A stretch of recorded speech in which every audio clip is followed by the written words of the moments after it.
You are listening to Cemetery Confessions, the world's #1 goth talk podcast.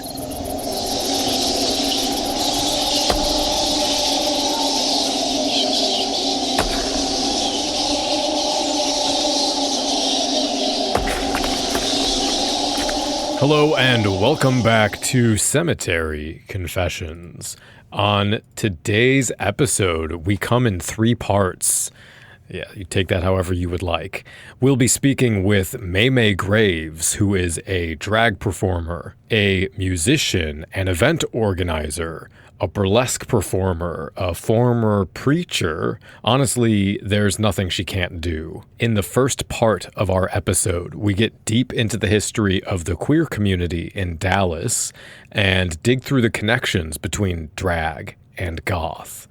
In the second part of the episode, we share our experiences of participating in and eventually leaving evangelical Christianity. And finally, the show ends with some pontifications and musings by yours truly.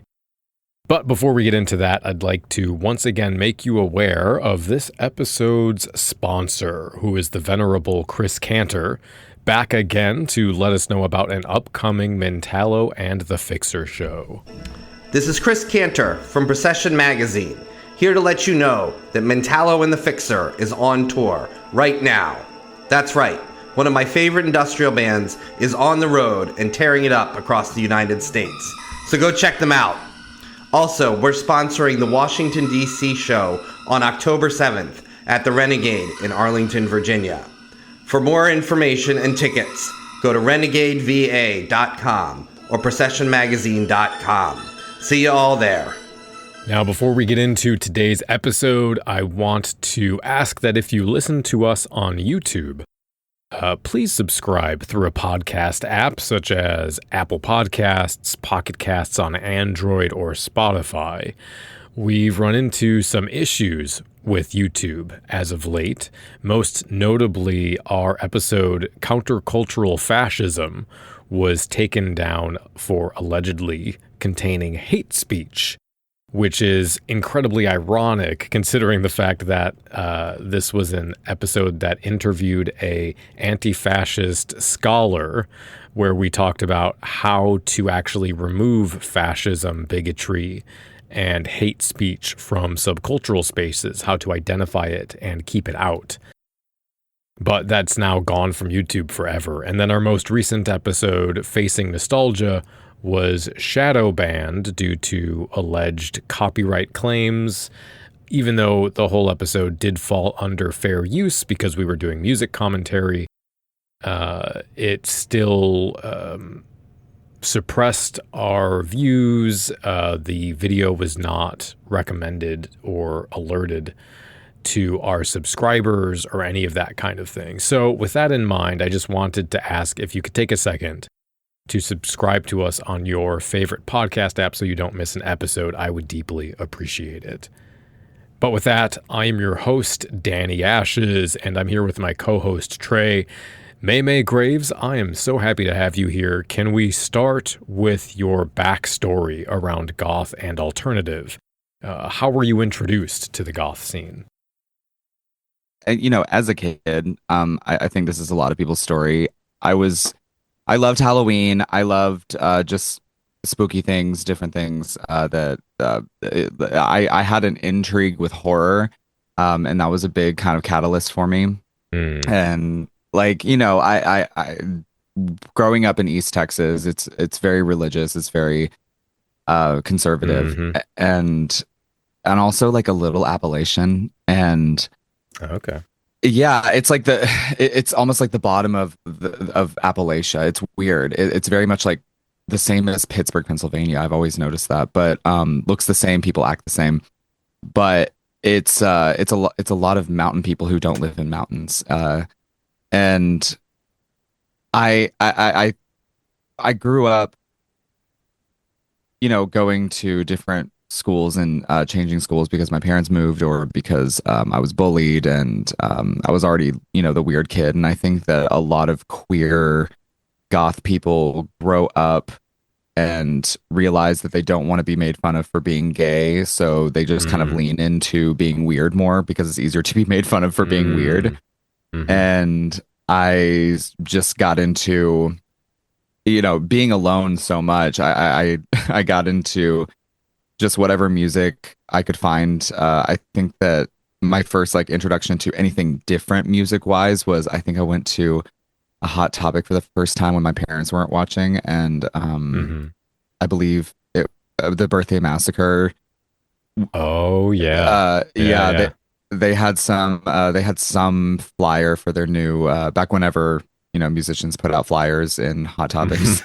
They had a flyer for an album that they had coming out, and so I immediately got home, went on LimeWire, which again shows my age, and started looking for music like that. Look at my related videos on YouTube back whenever related videos weren't sponsored and you could actually find different music through it. And obviously, like, the Birthday Massacre, it's a soft spot for people saying they're not goth, but like it was the first like foray into spooky alternative music. And then I started to really get into, like I found the old podcasts and that would just play different music and I would learn from them. And, I think there was one, it was more like a steampunk podcast called The Clockwork Cabaret or something. Ooh, I haven't heard of that one. Yeah, it was like steampunk themed, but they would play like a mixture of like 80s goth and like you would listen to Susie and the Banshees and then they would play Leonard Cohen. Oh wow, that might have been Trey's secret podcast that I didn't know about actually. It was interesting. I was really into it, but I started getting into the music aspect that way. And obviously there's not much of a community, but I ended up going to in Longview, Texas. I ended up going to Hot Topic and put in an application because that was the only place that I could listen to more alternative music while on the clock and still make some kind of money. And yeah, I didn't. No one taught me. I didn't know how to dress. I thought that I was dressing goth. I just looked really, really strange. I would just like tear up bootcut jeans and like add ribbons to them. It didn't look good. And tried to get a pair of, combat boots from the Army Navy store. And, I had to we had a hair code in my high school that was you had to have your natural hair color. You couldn't you had to cut it like above your earlobes, above your eyebrows, and above the collar. And so I would wear like extensions that did not match my hair whenever I'd get out of school and go to work. And then after a while, I got pretty savvy to it, and I started using hair pieces to look like bangs while I was in school, just so that I could grow my hair out more and more for the last 2 years of high school, and shaved off my eyebrows. I used to be a preacher as well.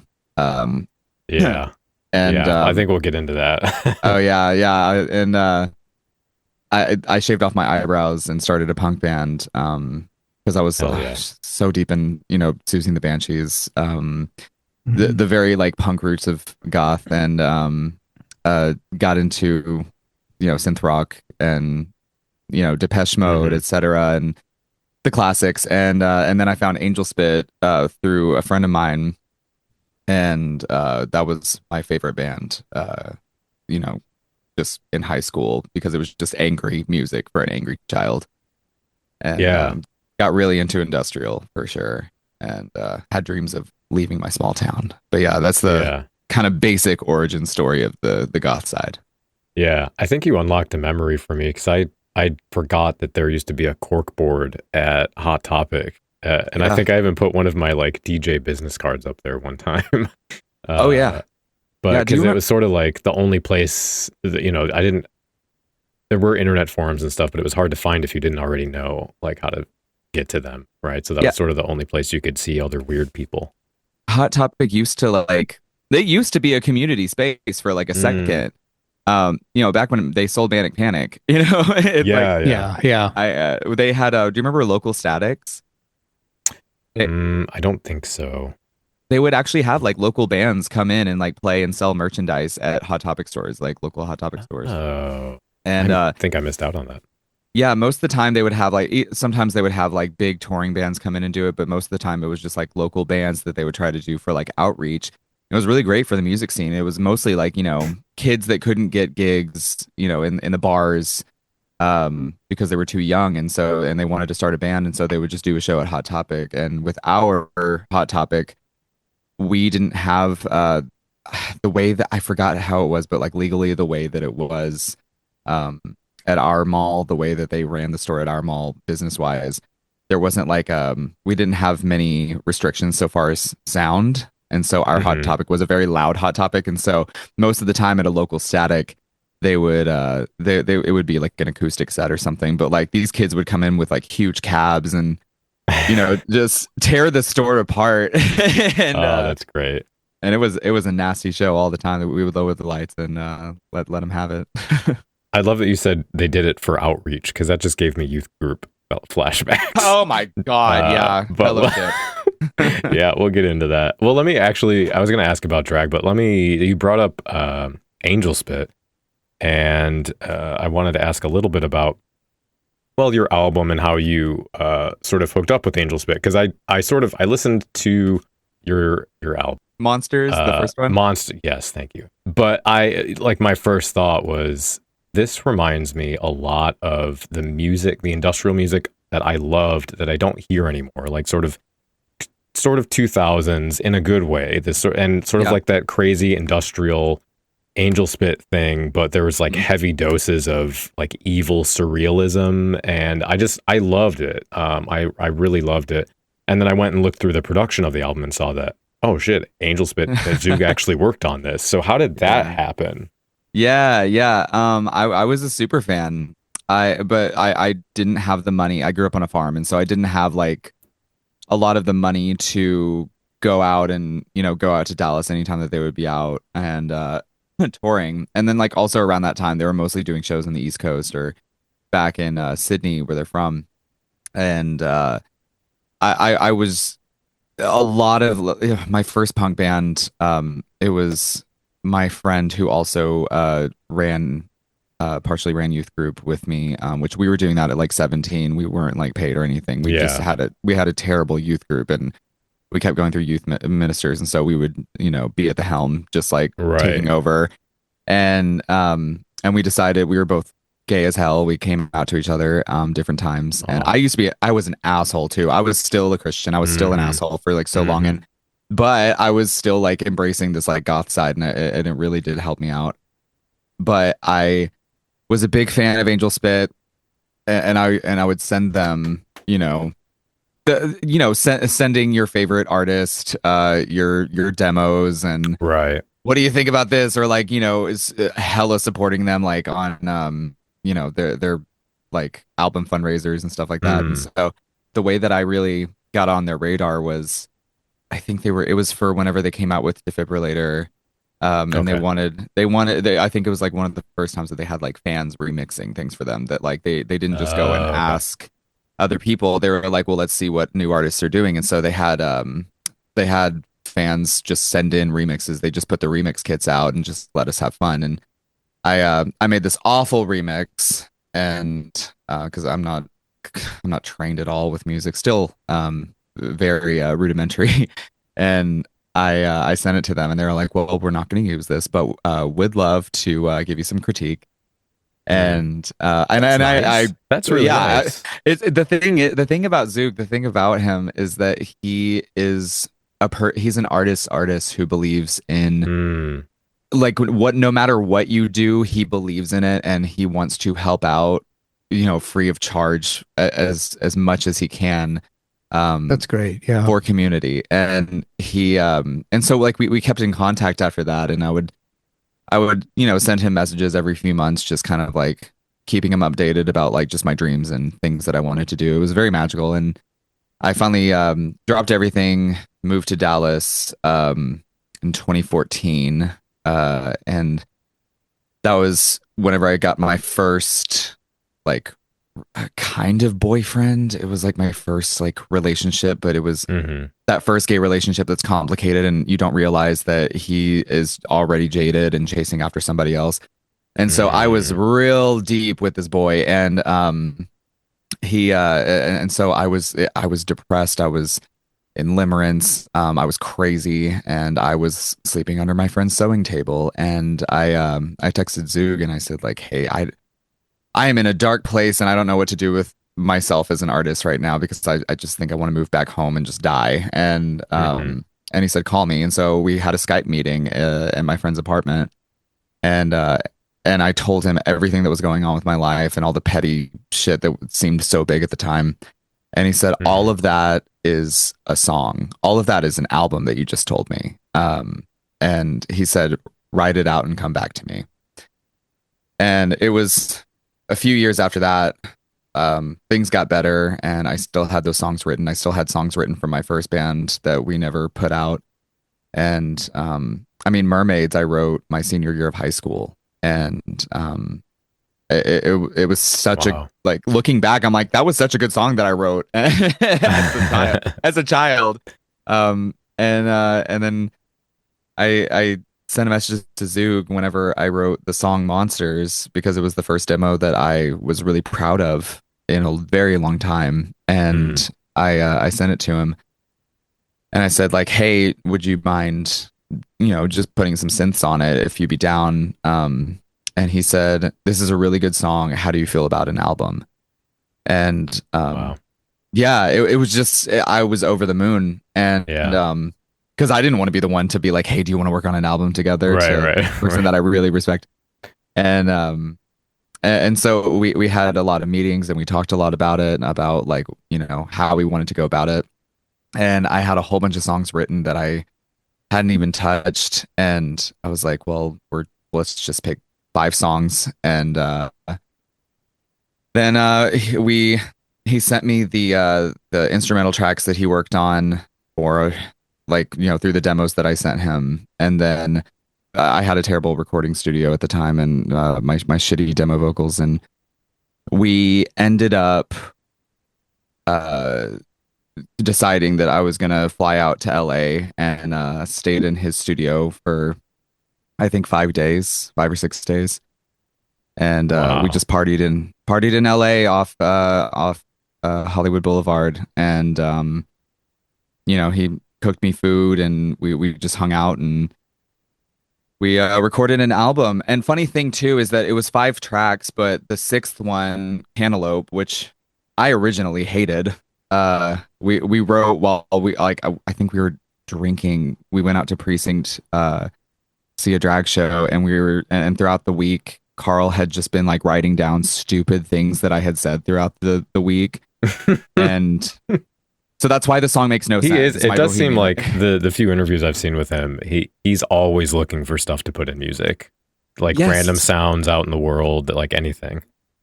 Yeah, no, he's very much that person who he'll find art in anything. And also he is, I guess the best term to say it is a stinker. And he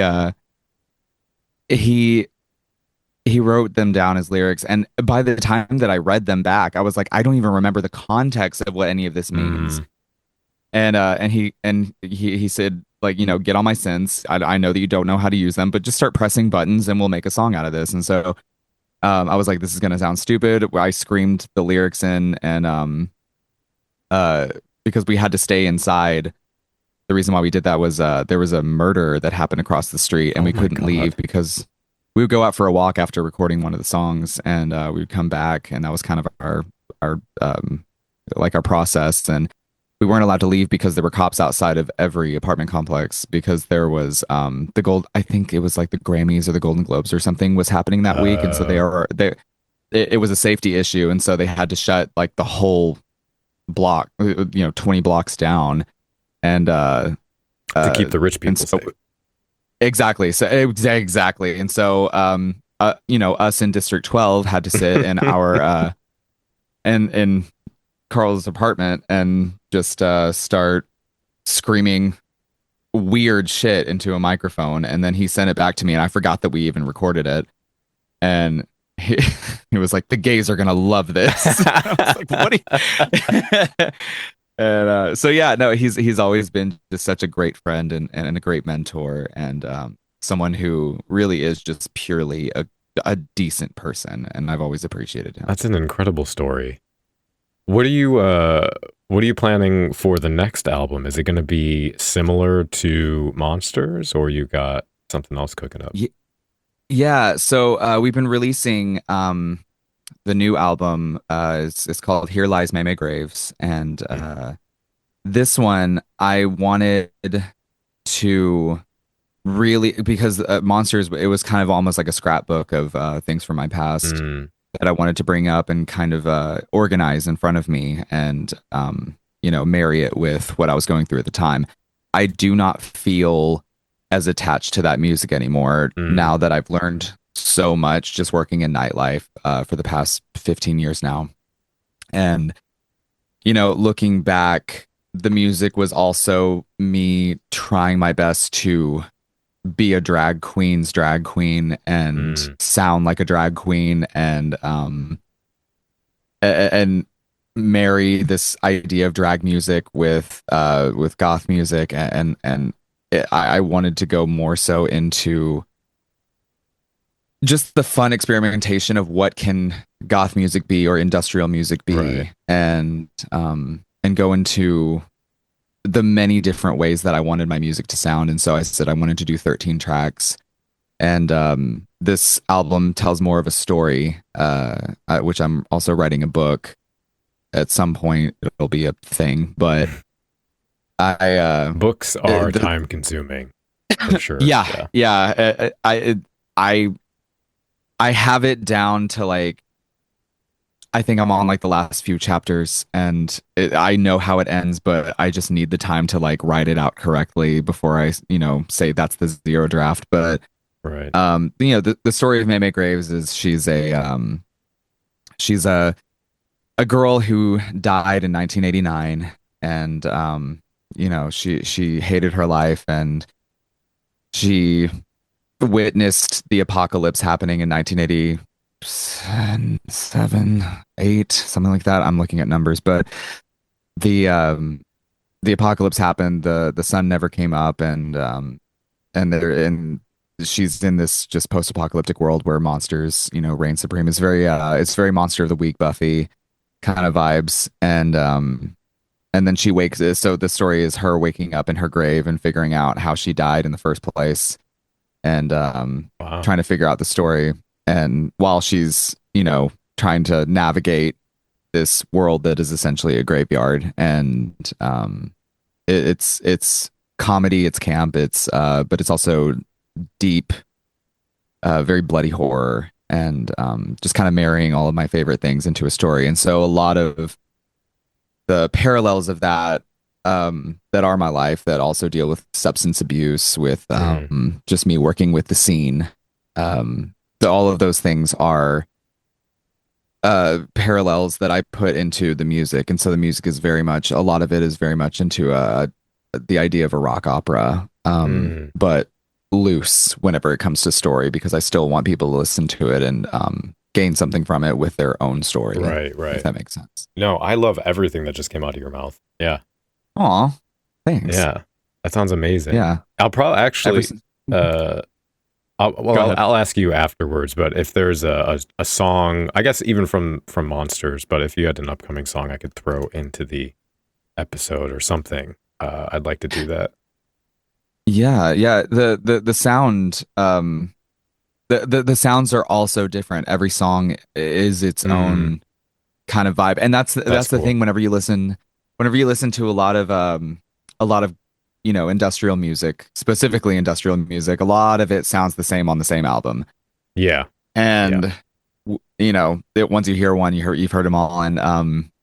And so I wanted every song to have its own story and its own sound. So I have some that sound a lot more like, Madonna bubblegum pop mixed with, a murderous rampage. And then you have other songs that are, closer to like a sad Depeche Mode song that you can still dance to, which is a lot of Depeche Mode songs. And then you have other songs that sound like Susie and the Banshees put through a pepper grinder, and I love And it. then I also like incorporated a lot of like Vogue beats, hip hop, slow trip hop beats and in different songs. And then so it just kind of That depends. sounds But incredible. Yeah. thank you. I also have some instrumentals on it as well. So I just released The Hollow that just came out. It's my second instrumental. It sounds almost like an Oingo Boingo song mixed with like Diana Ross. Hell yeah. That's such a What good a weird description. combination. Yeah. And then yeah, and I think the next one's going to be the other instrumental, which is called The End, which that should be coming out in September for my birthday. And I'll send you the link for the Kickstarter as well. That should be Okay. dropping. I'll put that in the show yeah, notes as well for sure.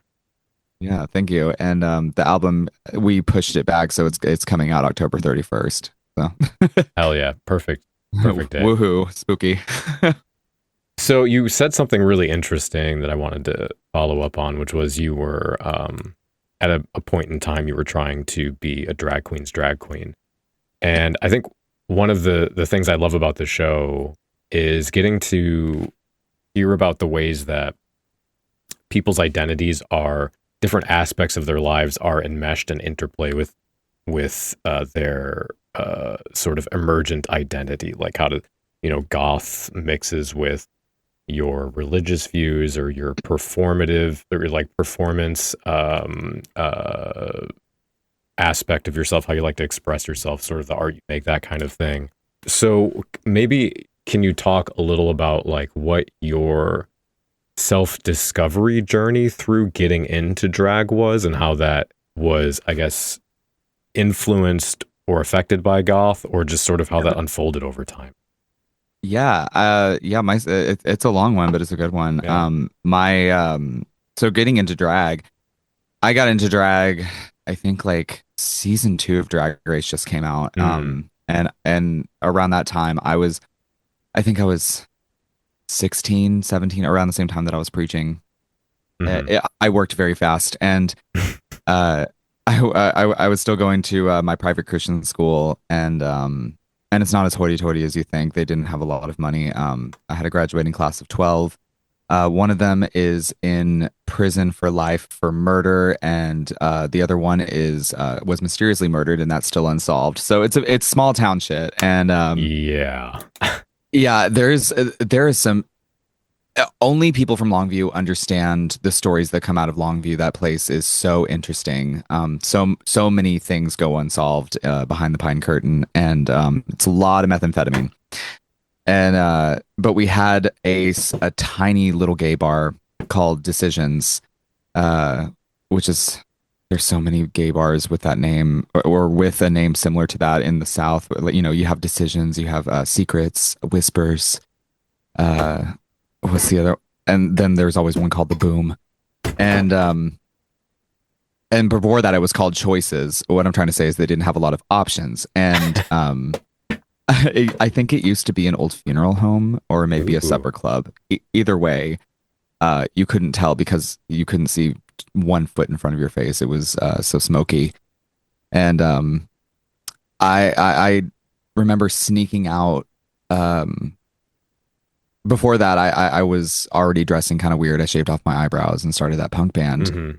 And obviously the school noticed. And I had one teacher who, she was a relative, and we're still friends to this day. She's like one of the few people that really influenced my life and actually like was a good teacher in my growing up. And she works in outreach, not Christian outreach, but just social outreach. Right. She outreached at me, and she was my government teacher, and she pulled me aside after class, and she was like, "Hey, I've noticed how you've been dressing, and have you ever heard of RuPaul's Drag Race?" And I was like, "Yes, I have, and I'm not interested. They remind me of clowns, and that's disgusting, and blah blah blah. I'm just trying to be straight. I'm trying to be straight here." And she said, "Well, I think that they're fabulous, and I think that you're fabulous, and I think you would enjoy that." And I was like, "Okay, well, whatever." And then later, I think it was like later that month, I snuck out for the first time to go to Decisions in Longview, which you had to go park in a gravel parking lot in the back next to a place called the Palace Inn. and they would always have raids. And so like one time I remember we were in heels dodging gunfire. Oh my God. It was crazy. It was great. And there was like a door guy in the at the front door just being like, get in, get in. It's on Highway 80 in Longview, Texas, which that place is wild. And Matthew McConaughey also has a story about Highway 80 in Longview. All those clubs out there are crazy. Wow. They're boarded up windows. What stays in the dark. And anyway, went there and went to Decisions, saw the drag show, and met a drag queen who I never heard from again. But I was enthralled. I was so excited to just be next to a drag queen that just didn't happen in my life, and someone who was so much like the first person who was good at makeup in my life, and she was, whenever you go to a gay bar, whenever you're 16, 17, you've never seen anything like that before. Obviously, I was at Jubilee in Las Vegas, but looking back, it was a little funny. But I didn't look good either. They called me Raggedy Ann. They never booked me in my hometown. I was ugly. Oh, bitch. And it made sense. But I was talking to her, and I remember she told me, she said, and I can see you doing something. I had stars in my eyes watching her, and she was telling me all about drag. And she was like, I could see you doing something dark and something different whenever you do drag, something gritty and goth and like punk rock, something like Pink or Kesha. And that's whenever the veil had lifted and I realized that she had no idea who I was. Pink or Kesha, famous goth band Pink. And because in my punk band we were wearing makeup, we were wearing heels and gowns and glitter, but we wanted to be more like Bowie or right, the new romantic movement, and so like after that I really started to kind of have an idea of what I wanted to be, but I was still this genderless creature, and finally I realized that I would never be booked in Decisions Longview. They ended up closing down anyway, and my friend who was in the punk band with me, we're no longer friends. But he, I was planning on joining Lucent Dazier Circus in the Vaudeville Circus in LA. I think it's LA. And I wanted to be a fire eater, fire breather, and just a circus freak. And he was like, well, you know what you want to do, but I have no idea what I'm going to do whenever I get out of here. And so I said, well, you're really into burlesque. And he goes, yeah. And I was like, okay, well, then we'll find a burlesque school. I'm sure there's one in Dallas. Ironically, there was a burlesque school in Dallas, and I was right. And so I signed him up for classes, and I drove him 2.5 hours to Dallas like once or twice a week just to take these classes. And then I started getting into the scene, and then I fell in love with Dallas. And there's something about going to a new city whenever you don't feel home in one, and you go to a new city and you feel the ground vibrate underneath you, and it means something, and so and that's what I kind of felt whenever I went to Dallas every time. And so I joined the class and did my first burlesque show, I think in 2013, and it was an Elvira number. And that was like my first proper time. Yeah, because the only shows that I had done prior to that were like birthday parties and hotel room shows at anime conventions where we did not sound good.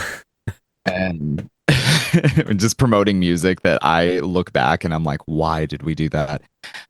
It was so beep boop of us, the music was just so rudimentary. But I ended up doing my Elvira number. My chicken cutlet came out of my bra, but I had the best time. And and then like that same weekend, I walked in my first Pride Parade representing the School of Burlesque in Dallas, and very cool. That place ended up becoming such a home for me.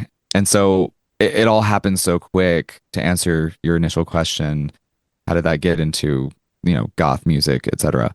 I was told that if you wanted to get into a scene and make a splash, have the same standards as someone who does classic drag or classic burlesque.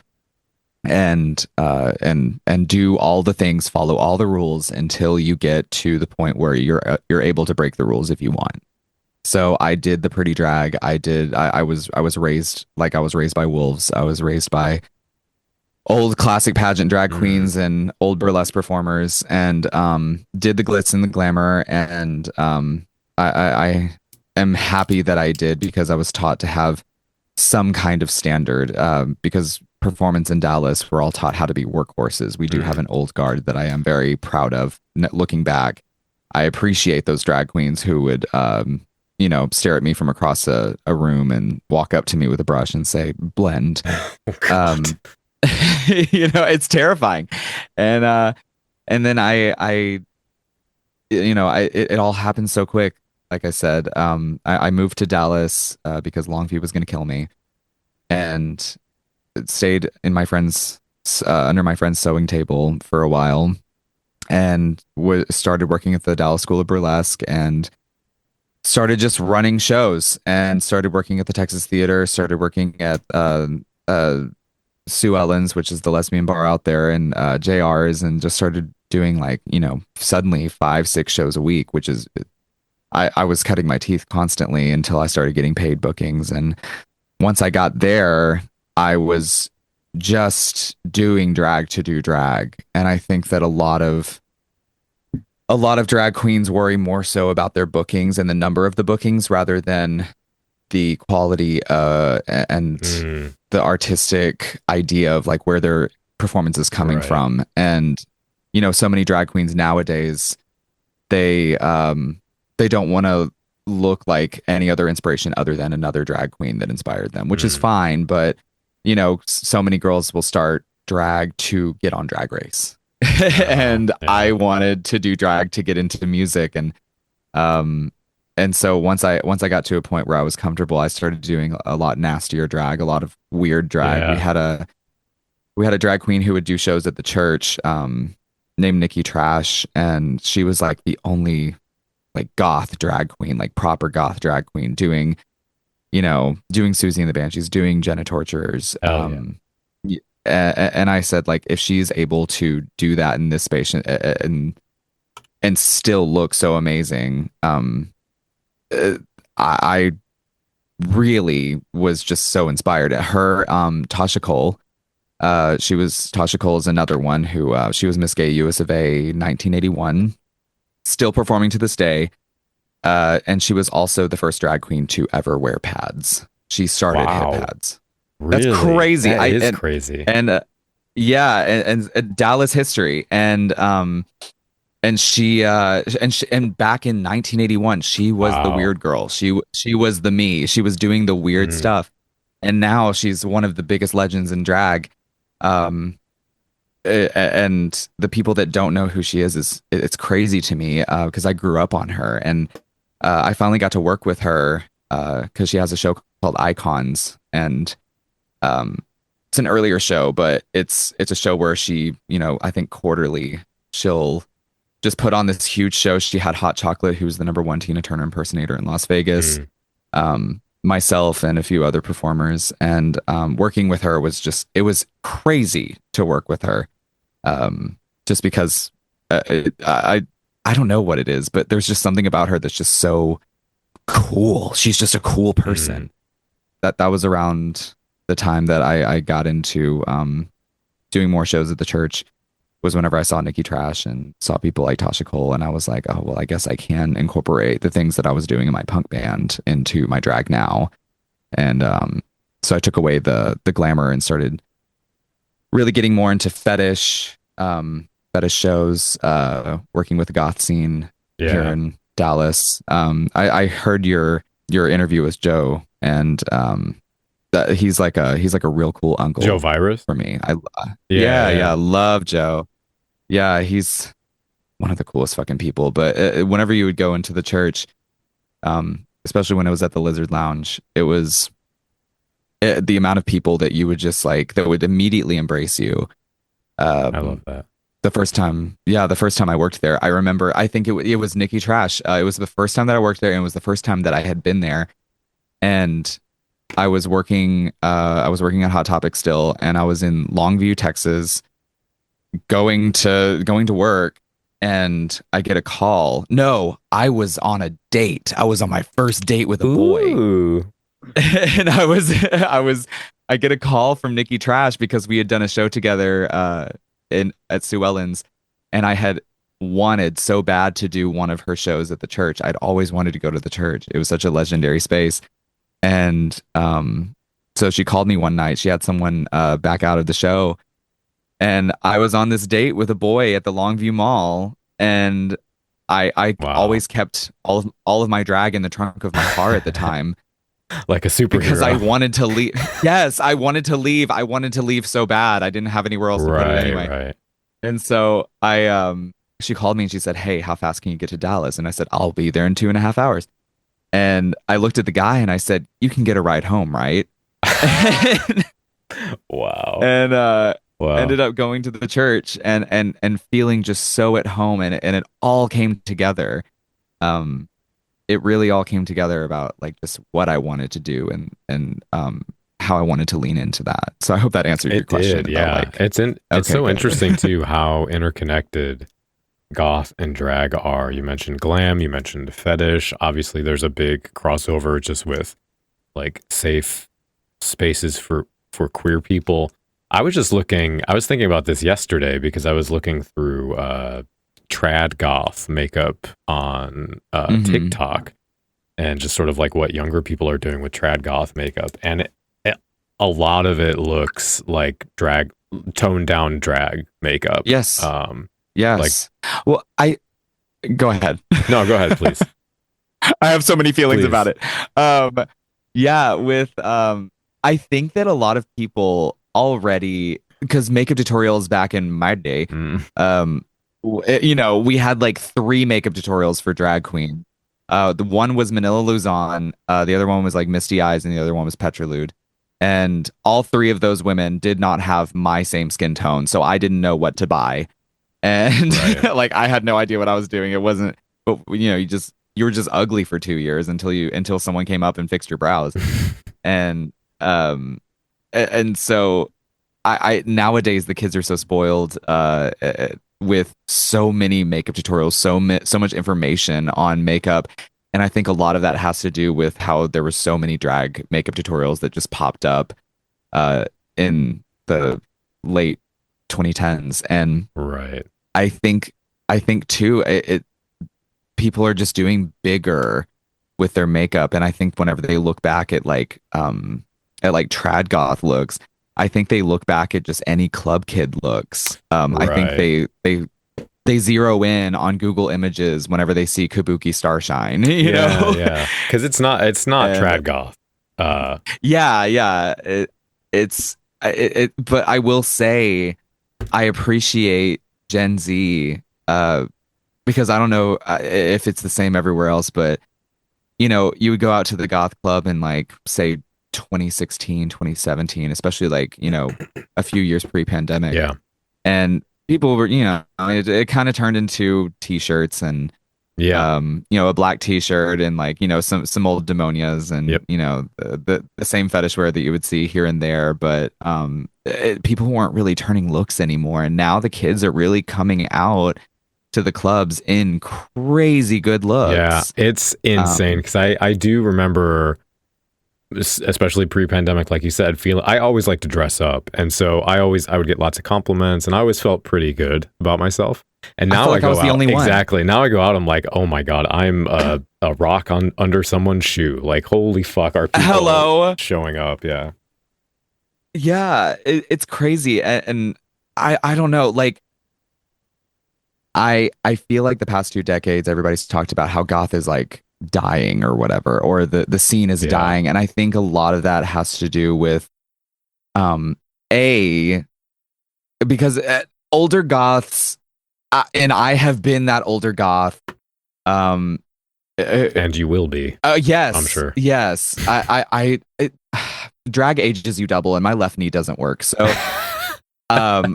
So I'm that girl in the back who sits there and just goes, well, I mean, it's not goth, it's industrial, and like, there is some crossover, but but like I think there is some gatekeeping behavior, and a lot of it comes from it being such a precious scene for a lot of people, and they want to keep their memories. And these new kids are coming out and they're listening to like hyper pop, but still dressing goth, and they don't understand a lot of the history behind it because there's just so much is fed to them through TikTok and stuff. And I think there is so much more of a flourishing scene of goth people, especially the kids, learning about it.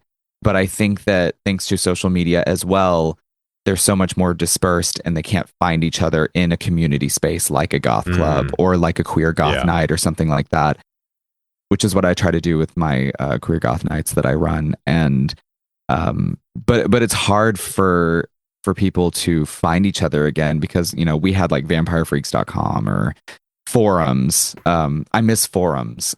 And I made some of the best friends and had some of the most in-depth discussions in forums. Yes.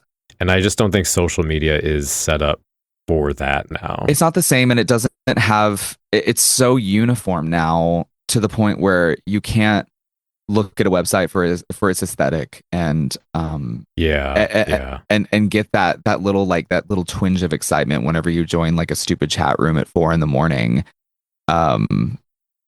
And talk about Invader Zim or whatever, But I what's your, sorry, before we skip over it, what's the name of your goth night and where is it so people can visit? So I have it's a mixture of goth, industrial, and metal. But it's a queer goth club event called Black Glitter. We have it on occasion. The next one is going to be my album fundraiser, which is at the Nines in Deep Ellum. And it's Deep Ellum's oldest dance club, and it's also been kind of a home of mine. It's run by Alan Faulkner. He's again, Dallas history. He was the person to bring hook suspension into the mainstream. Oh, wow. Yeah. Huge in the scene. Love Alan. It's everywhere. You see that now, like at what did I just go? I went to an oddities convention at 10 in the morning, and there were people in this big like auditorium hanging from hooks. I was like, oh, okay. I haven't even had coffee yet. Yeah. Alan and his wife Courtney Crave, who we have the same last name, and we believe that we are cousins. She's my only relative that I know in Dallas. We're not checking the 23andMe. We're just accepting it. And hell yeah, no. But Courtney Crave, she also runs a show there. She does a lot of like freak shows and a lot of like weird burlesque shows. One of them is called Crave Cabaret at the Nines. And she and Alan they help run Fetish Ball, which is a huge yearly event. And it used to be at the Lizard Lounge, and now they've kind of gone between House of Blues, and it's always a good time. And I think this year's theme is circus. So, and I like that. I'll be performing, and I'm very excited. It's always an honor to work at Fetish Ball. Hell yeah. Everybody go check that out if you're nearby. Actually, we just saw there's a new queer goth night, newish, in Chicago. I haven't been to it yet, called Nightshade, run by Cindy Vicious, who's a drag queen, and she actually just performed at Nocturna this Saturday. I need to check it out. Which was a lot of fun. Yeah. Oh my God. And also Pittsburgh, they have a lot of a lot of queer goth. They have like a great scene in Pittsburgh, Pennsylvania. They have a night called Hex that I went to. Lilith DeVille and Needle Mother DJ. It's at Bottle Rocket, and I had the best time dancing after one of the shows there. And then I have two friends that book me, Elizabeth Wayne and Kat Delac. They booked me out at a show called Funeral Parlor, which is always such a weird event. They had a Pee-wee's Playhouse themed show that I went to recently. And it was so funny. There's this performer. His name is Alistair McQueen, and he dressed up as Pee Wee Herman. And outside of drag, he is Pee Wee Herman in general. So, and he could not escape the character, and it was honestly terrifying. It was like Paul Rubens was there. Wow, always a great time. But I love Pittsburgh. I did have the thought when you were talking about makeup tutorials and just sort of the evolution of what's available online and that kind of thing. I'm not really connected with the drag community, but I know there's a lot of parallels. And one of the things I was thinking about was sort of in goth, when it starts to get picked up in sort of fashion mainstream and pop culture, there's always a debate in goth around like commodification, or this like idea of this capitalist sort of usage of the subculture to sort of sell a style or an identity without any of the history or the substance. And I know that drag obviously has gotten and continued to get really popular despite like the religious hatred and all of that stuff. And I wondered if that is ever a topic of discussion about sort of like the commercialization of drag, or if you think it's retained a lot of its spirit, I guess. Yeah, it depends on where you go, because I mean, whenever it comes to drag, everybody thinks of RuPaul's Drag Race, and so now, right, you know, and then you have things like you know, the term rainbow washing. Whenever corporations, every Pride, except for this last one, they started pulling out in this last one. Yeah. But every Pride, you know, Skittles takes away their rainbow and gives it to the community. Like, I don't, generous. It turned into a thing where now whenever I DJ during June, I have a whole list of like you know, just things that I can say on the microphone, where I'll say something like "Happy Pride from ExxonMobil." Like, I don't, why, I get like alcohol companies or whatever, they work at the bars or whatever, but like, I mean, why do I need to know that Colgate Total cares about my equity and equality, you know? And they don't, but they don't. It's so funny though, and so it is very interesting, because you have something that's becoming more mainstream in a world where, you know, it's getting more and more expensive to run you know, gay bars, and so you have to accept that you're gonna have a whole bunch of white women for their bachelorette party, not realizing like that it can be considered a little tone deaf to have your bachelorette party at a drag show, even though it's very common. You know, it's funny that you're having your bachelorette party talking about how excited you are to be married. Whenever that's kind of new for us, you know. But you have to accept it, and you have to just show everybody a good time, because in the end, as a drag performer working in bars for drag shows, our job is the facilitation of alcohol. It's to sell more alcohol. It's to keep the show going, to keep people engaged and keep them going to the bar. You know, anytime there's a band show, whenever a band comes in, there's always an intermission or there's always a break, so that people can go to the bar and drink. It's as someone who's sober, it's a lot more noticeable, and it's whenever it comes to the commodification of drag, it's so oversaturated at this point. While I love that there is such an access to it now, where like you can find so many makeup products in the drugstore that are so pigmented now. And back in my day, you had to wait until Halloween, go to the Halloween store to get some goddamn black lipstick and a red blush that you could use as eyeshadow, and then you would just make it work for the next year, and just stock up on you know, Manic Panic's vampire white powder. And now they have so many options. I use so much of that. Oh baby, look, girl.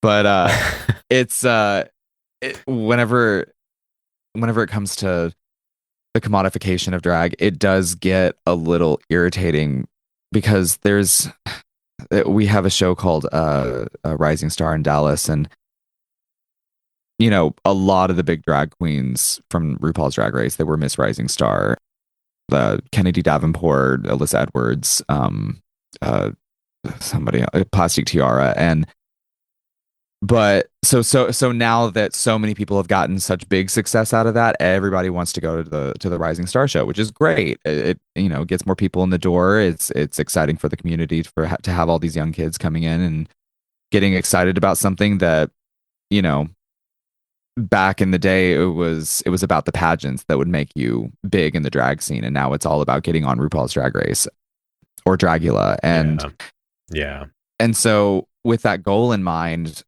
there are so many performers who are just waiting to be discovered rather than staying in their lane, having a good time, putting their nose down to their work, and actually putting something out with substance. And so I tell a lot of young drag performers, and one in particular that ended up on the show, but she was talking about, well, when I get on RuPaul's Drag Race, and I was just there to pick up my check. I turn around and I was like, what happens if you don't? Like, what happens if you've worked all this time? Are you just going to quit? Do you not love it that much to where you're going to put something out that you're so excited about that you want everybody to see, that maybe you can have a legacy that's possibly even bigger than RuPaul's Drag Race, but you're so focused on getting discovered. And meanwhile, you're wearing a bodycon dress from Shein, and you're not going to have anything to show for it if you do get on Drag Race, which she got on Drag Race and wore a whole bunch of bodycon dresses from Shein. And it didn't look good.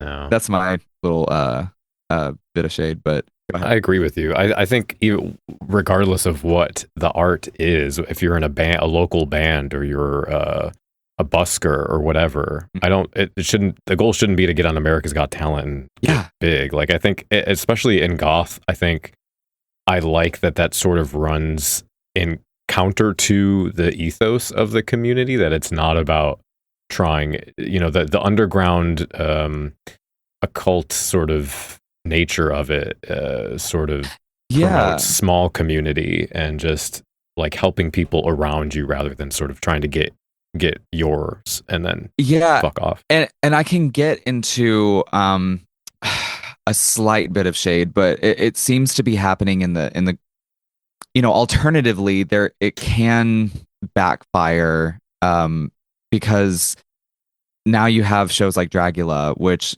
go them, but now you have performers that are, and Drag Race did this too, where they, I grew up with drag performers of all kinds working in the same show, and respecting each other, and having just a standard of performance rather than a standard of what looks good.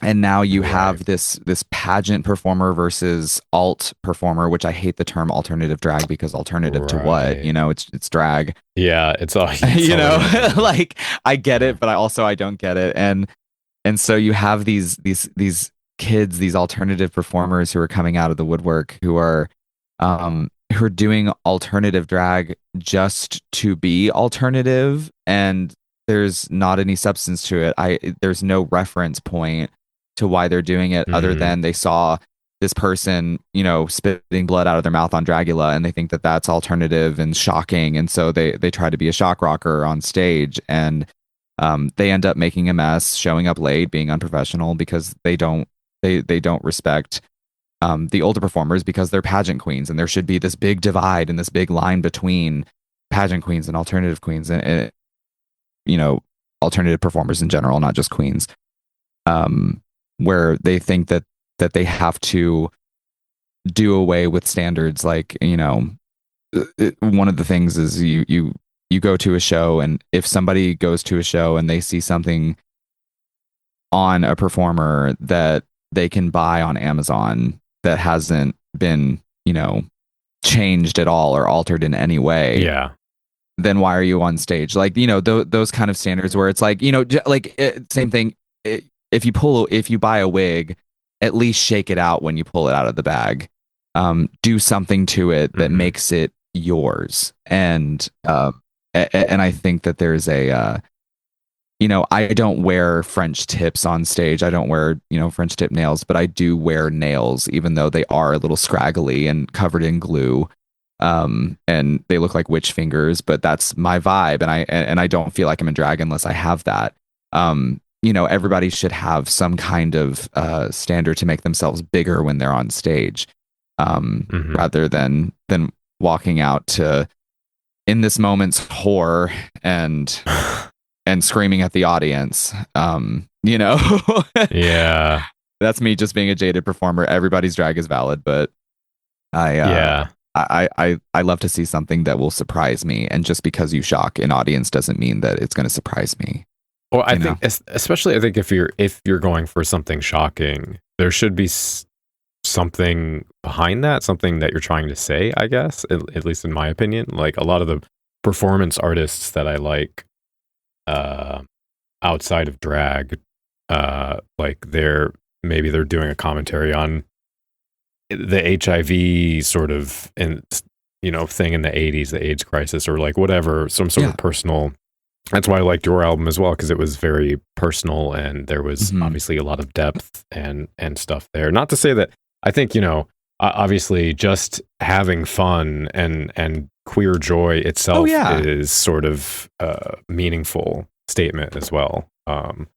But I think, people can kind of lose sight of. And then we get into the thing that really bothers me is the like in-group, out-group, which I didn't think you really implied, but I can imagine, the two factions of performers sort of throwing shade at each other because I mean, go ahead. Yeah, go ahead. Sorry. Well, I mean, like there's and alternatively there is obviously like a whole bunch of pageant queens that they're old and they grew up in a scene where they had standards for each pageant and they had standards for how you present yourself, and so the way that I do my drag would not fly, say in the early 2000s to mid 2000s. I had to work to show people that doing something weird on stage doesn't mean that I don't have standard for myself, and I don't work hard at putting something out that is my own aesthetic. And I've had many conversations with older pageant queens where they don't understand me at first, and then we end up understand, like we have the same reference points whenever it comes to drag, like Tasha Cole, like somebody like Hot Chocolate, just because I don't do the same thing as them, and they start to understand where I'm coming from, creating a vibe on stage that it just happens to be it's Halloween every day. And or every day is Halloween if we want to go specific, but there shouldn't be a divide. And especially nowadays, we don't have the luxury of creating these divides.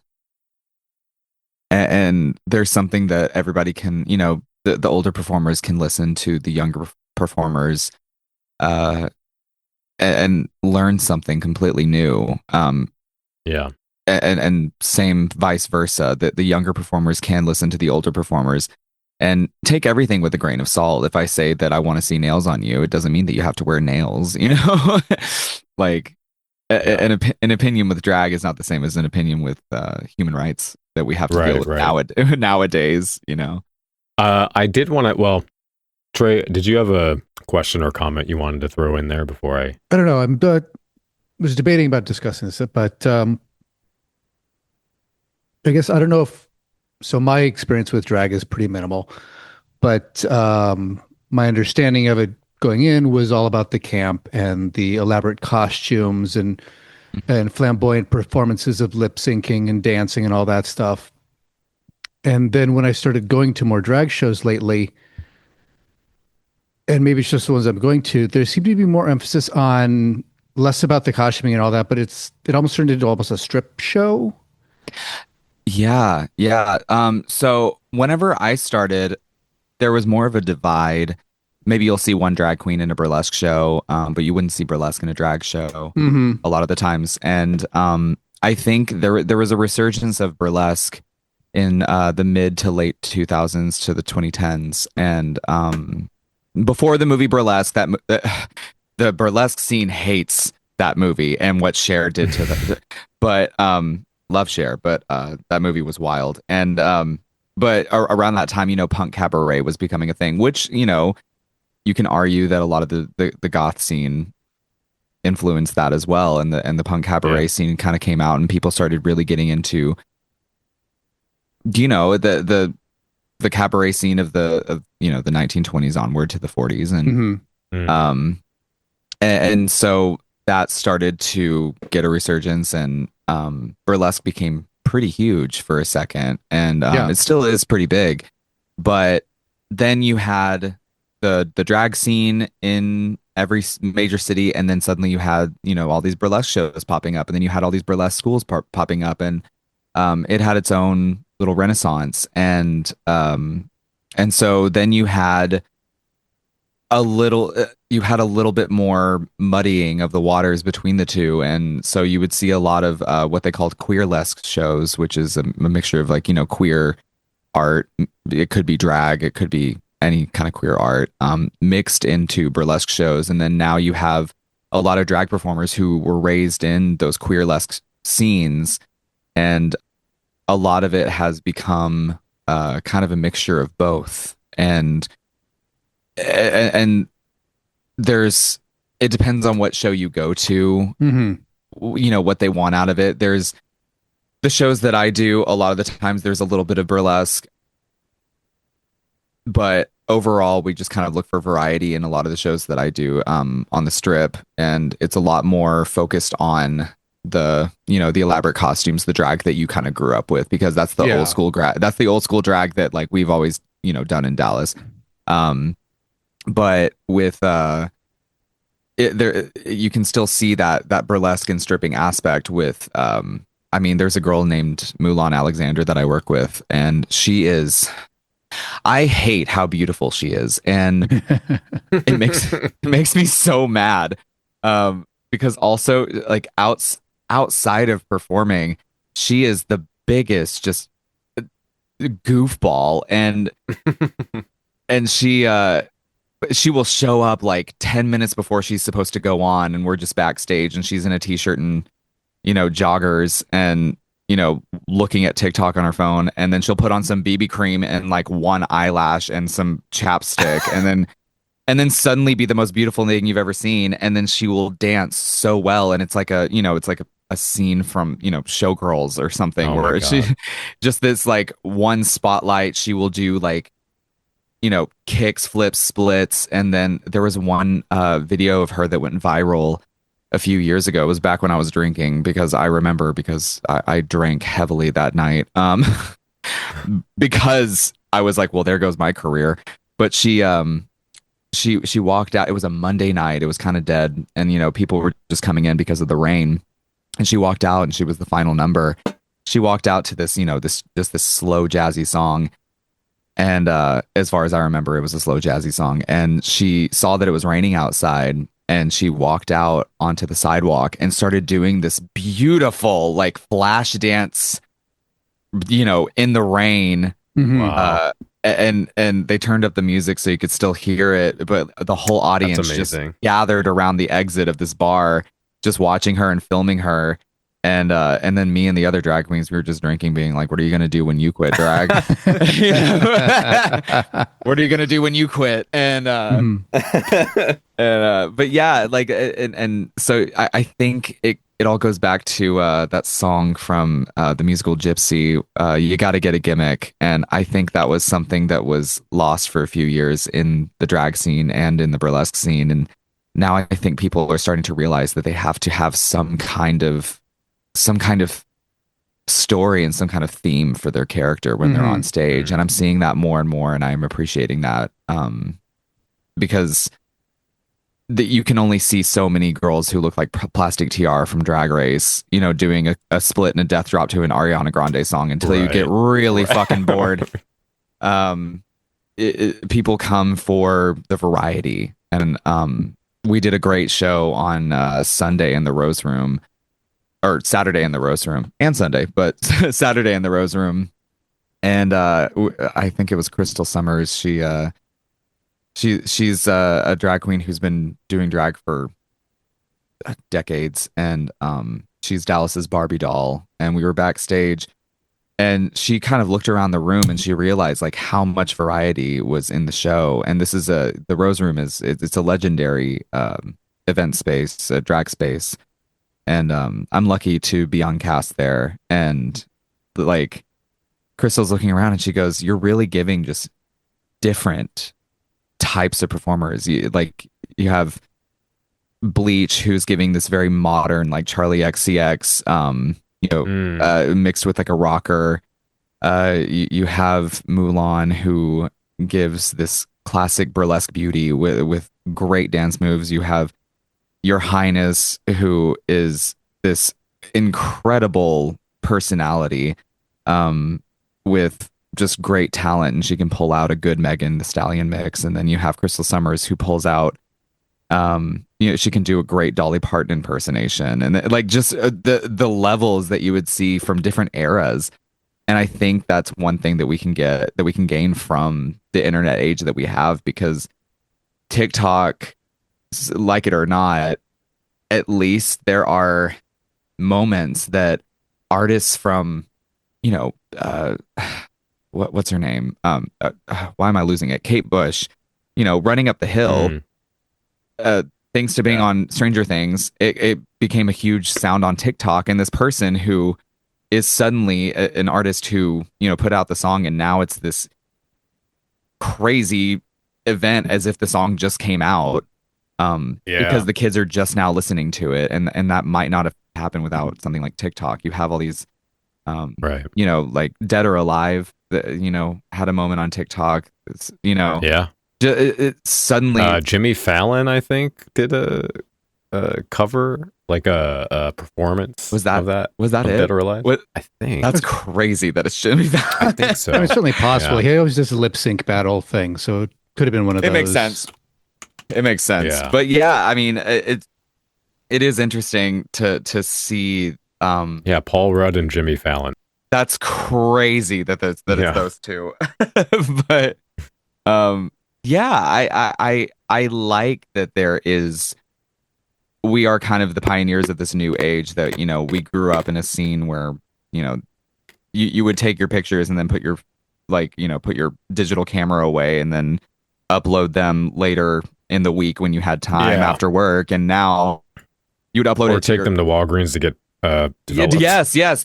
And you would have to go to the record store to find good music to perform to. I remember, even in drag back in the day, we were still burning CDs for drag shows, and it's weird to think that that's now considered old school in the drag scene, because we've moved on from that into everybody bringing their USB, and now everybody just emails their music. Right.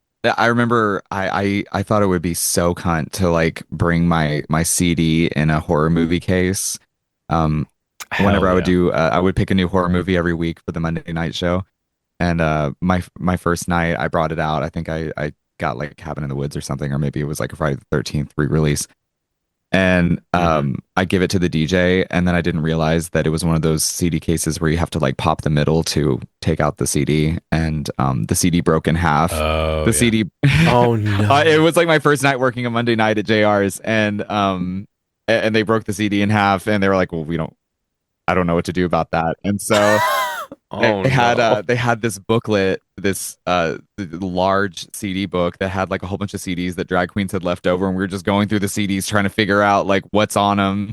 And I think I did like Avril Lavigne. That was like the most like alternative that I could find. I was like, sure, let's do that.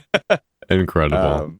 But yeah, it's the serendipity of the show. There's always the weirdest stuff happening. One time, Dennis Rodman comes to a lot of shows in Dallas and Houston.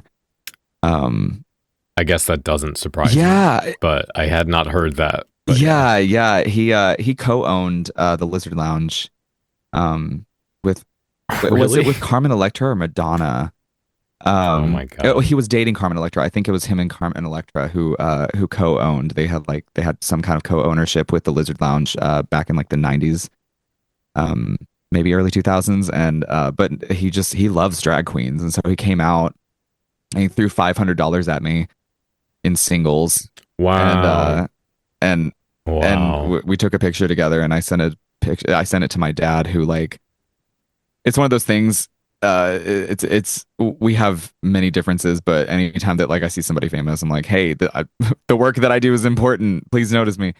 And he sent me back a text that just said he ain't right. Oh wow, yeah, this is very, very Southern. That sounds like my relationship with my dad. Very. We go to therapy together. Let me tell you, I have a great therapist. She's an old lesbian witch who lives in Phoenix.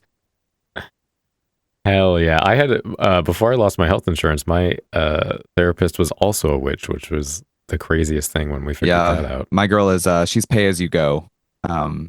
So it's one of those like I got her when I needed her. It was whenever I started sobering up. Yeah. So she dealt with substance abuse issues, and so it really helped me out whenever I was sobering up finally. It seems appropriate to get into some of this. The sort of the family dynamic. Yeah. Obviously you mentioned you were a preacher. You grew up in a very conservative environment. I was also a child of evangelical Christianity, and I think if we had a conversation about this, we'd probably be here for several more hours. Oh, but absolutely. I guess, how involved were you in the church growing up? How much of that did you take on ideologically, and when did you sort of like? Well, I guess we'll get to where you sort of started questioning some of that. But what was that like for you as a kid? Yeah, we could be here for ages. I grew up from birth going to church. You know, we were Church of Christ. And what denomination were you? So when I was young, we were non-denominational, which is just it was far evangelical, right conservative Christianity. Yeah. And then we went to like we ended up at Assemblies of God. Okay. But I mean, it was all kind of. I know there's obviously theological differences, but a lot of similarities. Yeah, with Church of Christ, I don't know how much you know about them. There's an old joke that St. Peter is giving a tour to the new arrivals in heaven, and he's walking by this this big church, and you hear guitars and screaming, praising, and they're like, "Oh, what's that building?" And he's like, "Oh, that's the new evangelicals." And then they walk by, a church with organs and stained glass windows, and they're like, "Oh, that's the Catholics." And then they walk by this old boarded down shack where all the windows are boarded and the door's locked, and he's like, "You got to sneak past this one." They're like, "Why?" And he goes, "Well, because this is the Church of Christ. They think they're the only ones here." And I mean, we went to a few different churches, but there was a lot of like, they're also Christians, but we're the only ones that are actually right. Yep. And that was a big thing in the Church of Christ. And they would play the victim card about it, and they would say something like, sure.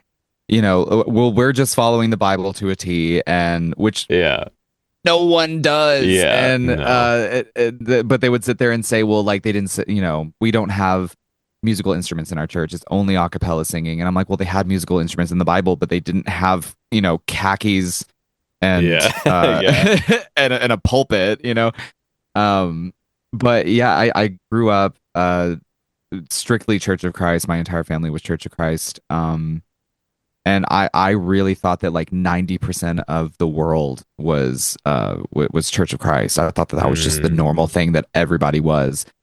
And went to a small church. It was a very hateful church. And they still are. During the pandemic, I wanted to find some white noise, and so I Googled, and they were actually doing live streams, and and they're still using the same sound system. And as a musician now, that buzz was killing me. But I grew up. That was Hoswell Church of Christ, and I remember, even just the deep rooted homophobia growing up. I didn't realize it because my parents they would try to shelter me and my sister, and then like every few years they would let us just do whatever we wanted because they were going through a stressful situation. And so they tried, but also they would just say like, hey, don't tell anybody that we're allowing you to read Harry Potter. Right. Oh, well, yeah, because you're which you know what? Yeah, exactly. Which good idea. But they I was so judgy of the couple Christian friends I had that did get to read Harry Potter, and I was like so holier than thou, like I can't believe how sinful you are, kind of thing. Oh, I would do the same thing with Pokemon. They were demons. They were demons. Pocket monsters. Yeah, monsters and from hell. And as we church every Sunday morning, every Sunday night, every Wednesday, potlucks, etc. My parents had Bible meetings at their house, and getting into preaching, I think a lot of that had to just do with the fact that I wanted to get into youth ministry because I was very attracted to my youth minister, and he was beautiful. He was like kind of like looking back, I would not be into this type anymore. But just like an unassuming white gentleman. And but he was very jockey. He had a lazy eye that I just wanted to swim in, and and I wanted to get into youth ministry. I thought that was me like admiring him, and so I wanted to get into youth ministry, and I was like really deep into reading the Bible. And the thing with us as well is that we believed that the once saved always saved thing with the Baptists, like we didn't believe in that. Okay. You had to re-up your subscription, and so you would go to church camp and get rebaptized if you watched porn once, and you do rebaptism too. We did rededication stuff. But not we would do rebaptism. We would do rededication and rebaptism. It depends on the sin, and and so I remember rededicating myself so many times just because I was like, there's so much gay. guilt. Yeah, there's so much internalized self-hatred and guilt that's just like crippling, and trying to get rid of that feeling through those rituals. Well, because you think that everybody is thinking the same way that you do just by your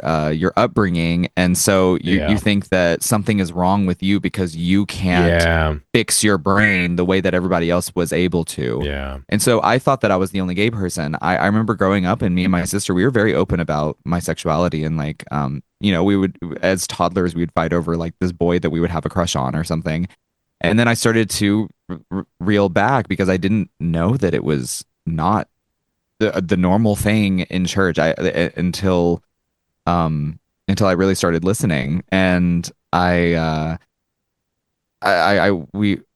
was the one who was the hyper Christian. My sister, she was the bad kid, and mine too. And my older sister, she was so cool, and and my parents always had an issue with her, and so I think I was like so scared of being just like my sister being the bad kid that like I was such a goody two shoes, and so I remember like our family, whenever we moved out to the farm, we stopped going to church for a while, and I thought that because of my upbringing, I thought that meant that I was going to go to hell. My parents kind of just they were too busy to go to church anyway, and so we were looking for a new church, and I was the one who was like scouting new churches, and so me and my dad, we would go out to some new Church of Christ, and finally we found one in Ore City, and I have good memories there, but looking back, it was just such an abusive environment for me, and I didn't realize that because I was also, in the cycle. I was also like I was being trained to be an abuser for somebody else, and trained to make other people feel the way that I felt, and it was full indoctrination. And my mom left the church before I did because one of the elders of the church stood up in a Bible meeting once and said that he was reading the Bible and realized that if the wife is not giving it up to the husband, then he is allowed to get a prostitute. And wow. They would just make up these weird rules, and there's so much like when you were talking about the sort of we have the only true interpretation of the Bible. That's always been a thing that's just I sort of noticed it as a kid of adults using Bible verses as justification just for what they wanted, but I certainly, once I started like deconverting and stuff, I was like, oh, you're just interpreting it in the way that favors what you already believe. There's no objective way of reading the Bible. Yeah. Let me twist this thing that was meant for a completely different, group of people. Because like also if you really think about, I could go into theology all day, but like if you really, I was thinking the other day while I was high as hell, I looked at my husband and I said like, it wasn't until Leviticus that suddenly it was bad to be gay. So like there's like a whole good like at least few hundred years in the Bible where like God was cool with it, I guess. Like why was it 3 books into the book that we suddenly are like, hey, Like who? Someone hurt him, and so with whenever it came to like just my theology, I was so indoctrinated, and I was so even whenever my friend came out and I was too scared to come out, I was such an asshole to him because it was very much that like I was just parroting these talking points that I had learned, which was you know, I love you but I hate your sin. Meanwhile I'm going or not the sin. Meanwhile I'm going through the same thing and can't even be honest with my own goddamn self. And I you know, I remember like having so many struggles with my theology. And I remember I went to, you know, my private Christian school, and they would show us like propaganda videos, like anti-gay propaganda videos, and making, you know, like taking like a speech from a gay liberation activist, or like a speech from Sylvia Rivera talking about, you know, the demands of queer people who just want to live their lives, but they put scary music behind it and say this is the future they want, you know, and so you don't listen to the actual talking points, you don't listen to the logic, and you learn all of these thought stopping techniques. And so I was very, very much entrenched in my theology, and I was taking early Bible courses, and I think the first time in your religion or in your denomination, did you like have the terminology of like putting something on the shelf? I don't, not that specifically. If you give me the context, there's probably some analog to that. Well, it's that idea. It's in apologetics where, you know, you have a question and then you don't want to answer that question in your head, or you don't want to look at the logic. And so you put that, you know, you're like, well, the question of evil, you know, and then you say like, oh, I don't want to think about that. So you put it on the shelf. And after you put so many things on the shelf, that shelf's going to break. And so you have to like come to terms with it. And it's a big conversation in deconstruction is that shelf breaking. Right. And my shelf kind of started to break whenever I was looking at, you know, I was taking early college courses to go to Harding University, which is, you know, for youth ministry. And I was taking early college courses, and I was getting early credits for Bible courses in my high school. And, you know, we would go through like the actual translations of the certain words that, you know, the certain word for homosexual. Like, you know, the first thing that I'm going to look up is, you know, what does this all mean about me? And so, you know, you're looking up the words for homosexual, or the words, you know, the translations that we had to go through. To get to the Bible that we have now, which is so strange because there was like 500 books, and now we only have 66. But even though the 66 reference the books that aren't in the Bible, what's that about? Right. Just all these different questions about like who wrote this, you know, and what's going on? Why are we reading? Why are we reading an epistle of Paul whenever it was written like 500 years after he died, and you're saying that he wrote it still? And so I was looking into all of that, and I'm like, this is so it's such mental gymnastics, and it's so tedious. And so I was like, I you know, I left the church. I got disillusioned with Christianity like in my sophomore year or my junior year in high school. And once I got to you know, my college level of it wasn't college, it was a community college that I took business courses at, and a terrible cosmetology course that I did finish. But I was taking cosmetology classes, and like I was still considering myself like a Christian goth, like that was the cool, like, you know, like the new straight edge.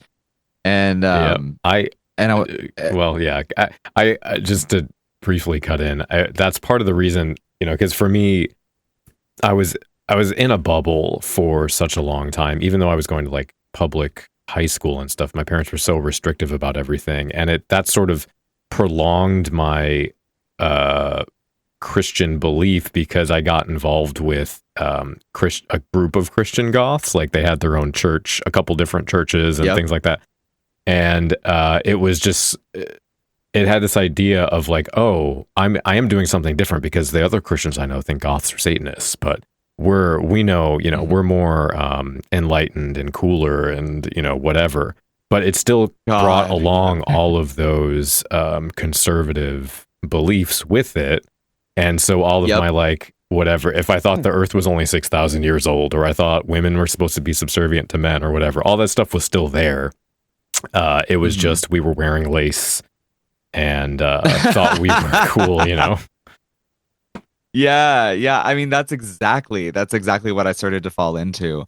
That was the bad crowd that I really experimented with, was was and it's just so interesting how much I tried my best to reconcile all these things and still have this religion, when in all reality it was just me trying to have the last thread of what my old life was when I was comfortable.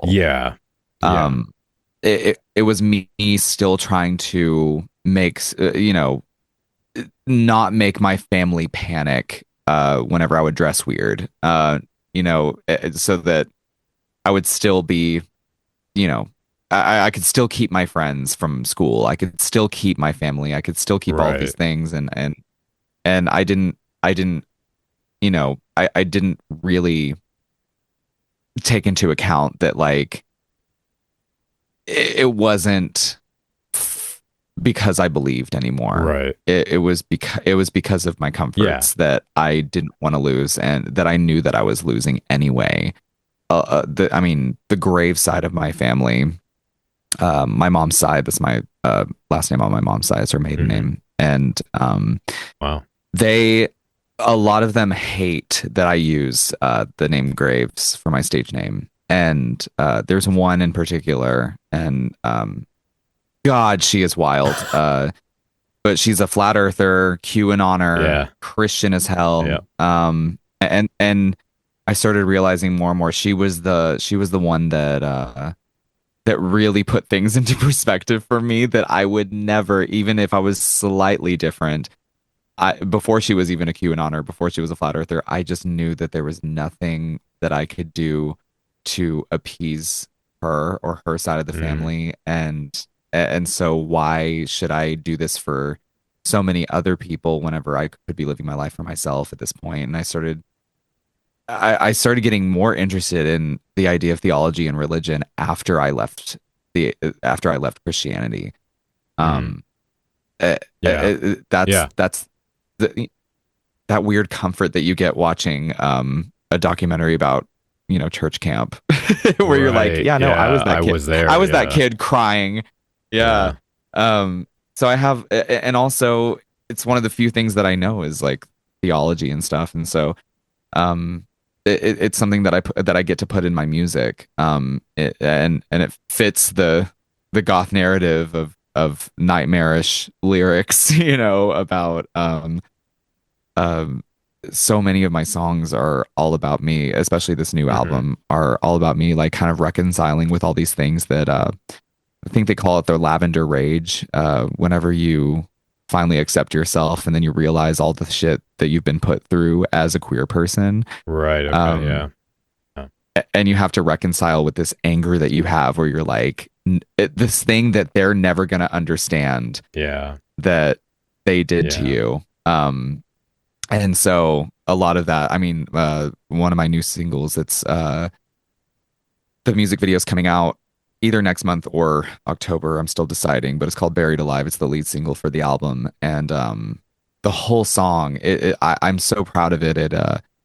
But it takes the idea of a lot of the lyrics are very King James version of the Bible, the way that I wrote them, but put into the context of like a gay sex ritual. Ooh. like a gay blood sex ritual.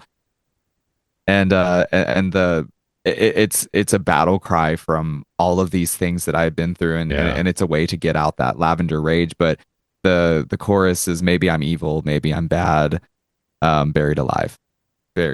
And it's so simple, but it's something that I wish that I had accepted so much longer ago. But I left Christianity at 19 and really just like took a good look in the mirror. It wasn't like a big thing. I just stopped calling myself a Christian at that point, because who was I kidding? Yeah. Did you replace it, like, how did you replace because like for me, there was definitely a certainty and a comfort in a certainty of like, this is a cosmology that is a true foundational thing that no matter what else happens, whatever chaos there is, there's at least this thing. And I had my own way of getting through that, but how did you deal with that? Because like also sort of like praying in something, like talking out loud is therapeutic, and it feels like you have someone there with you that you can talk to, you know?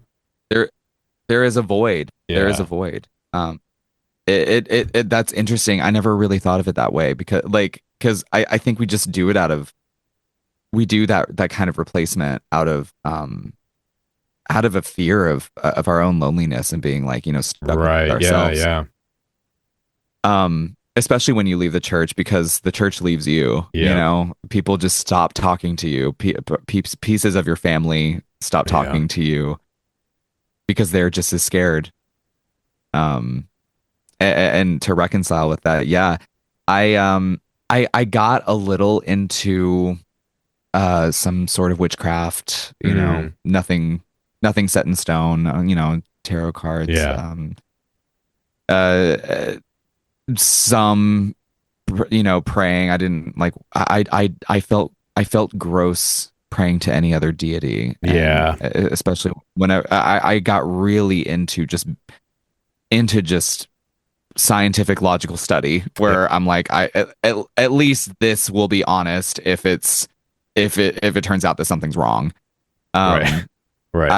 I couldn't trust his spirituality, and I remember, and I think it's funny that this ties back into my religion, but I was very suicidal. I think it was like 2015.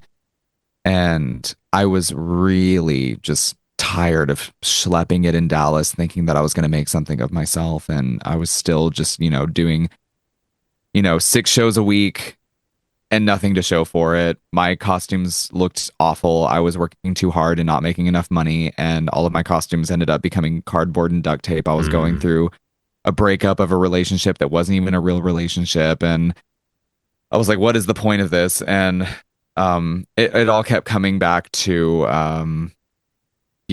just my loneliness, my absurd loneliness, because whenever you go into a scene, especially in nightlife, you don't realize that everybody's dealing with the same shit that you're dealing with, and they don't have time to coddle you the way that fellowship at a church will coddle you, which that's its own problem. And so I remember, though, I was sitting on my car just like going through it after a show, and I think it was around 2 a.m. and my friend, who's another performer, Lil, came up to me and laid down and knew exactly what I was going through, and just said, I've been through the same thing, and there is an emptiness, and it sucks, and it only sucks until it doesn't suck anymore. And the best thing that got me through, wanting to just end it all was the promise that life will always be absurd. and there's always, you want to stick around to see how much more absurd it can be.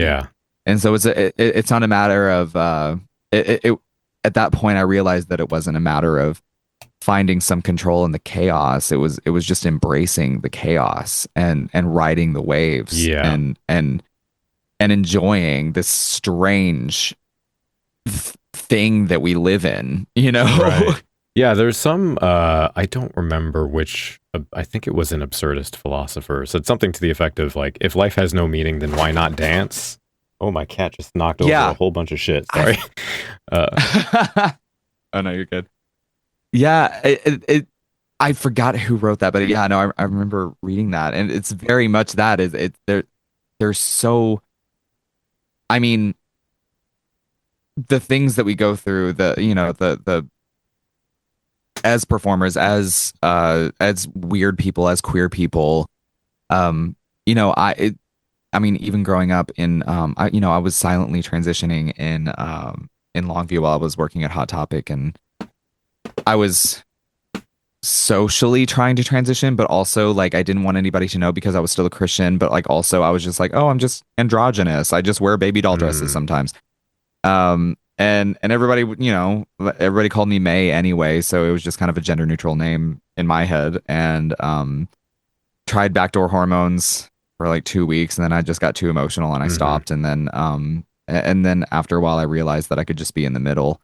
And my entire journey with my gender has always been like such chaos anyway. And my journey with living in Dallas was chaos until I finally got some kind of stability. And I'm glad that I went through all of it. I mean, life is supposed to be messy, right? Yeah.